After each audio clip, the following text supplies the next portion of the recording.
The occult secrets of the Scorpio season.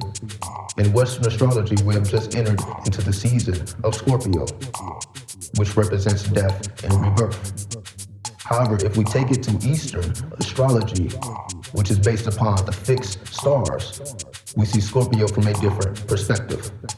Scorpio currently is occupying the seventh house, which is the house of Libra, or the peacemaker.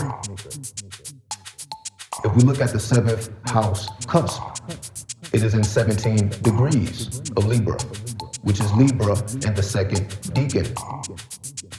Libra and the second decan is the three of swords, which we have in front of us.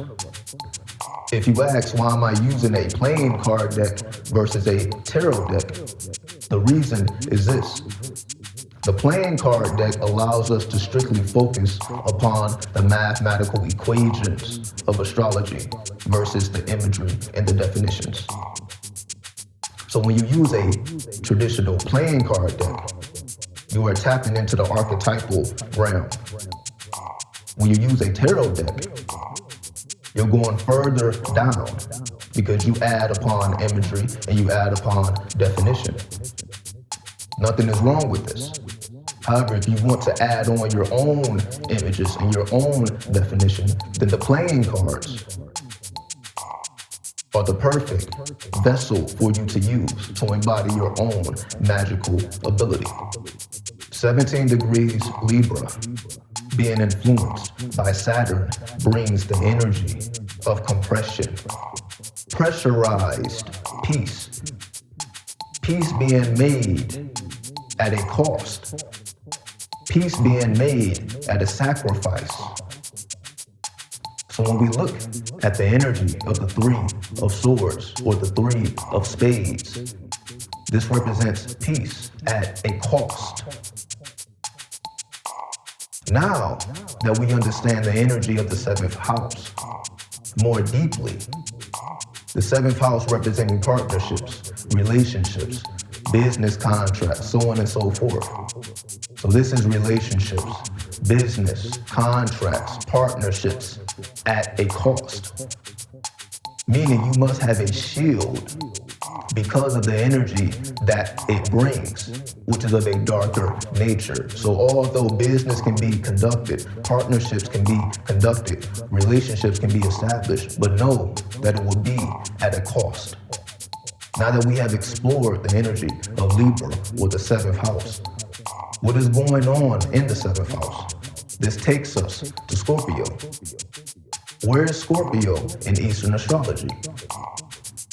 It is occupying Mercury and Pallas. Mercury representing logic and Pallas representing our ability to recognize patterns and change them. Mercury and Pallas are in Scorpio. Mercury in Scorpio represents communications of death and rebirth, meaning communicating the energy that will bring you new energy by using the old energy as a vessel or a sacrifice so that the new energy can be generated, but it needs a base, it needs some type of substance, it needs a core that helps it burn so that the energy can be transmuted. So this vessel or this base is the old stagnated energy we already have within us so that it begins to whirl and rotate. The energy of Scorpio and Pallas gives us the ability to recognize all type of patterns and occult secrets within books, within structures, within people, places, and things, especially relationships. This is the Five of Cups in the tarot. The Five of Cups, or the Five of Hearts, represents Scorpio being influenced by Mars. This puts Scorpio in the mode of war. So the house of Libra being influenced by Saturn, which offers protection. We can allow the Scorpio's sting to penetrate us because we are protected, because we understand how to transmute the poison from the sting so that we can evolve from it to be reborn from a poisonous sting instead of trying to avoid it. Because it will leave a mark, but that mark is a symbol of victory. So this season of Scorpio brings the energy of mystical protection because we are at war within our subconscious, within our emotional plane. It's unseen. So when you have magical protection from the unseen, you are allowed to take the bumps and the bruises from spiritual warfare and survive so that you learn how to endure the element of war spiritually, mystically, and physically.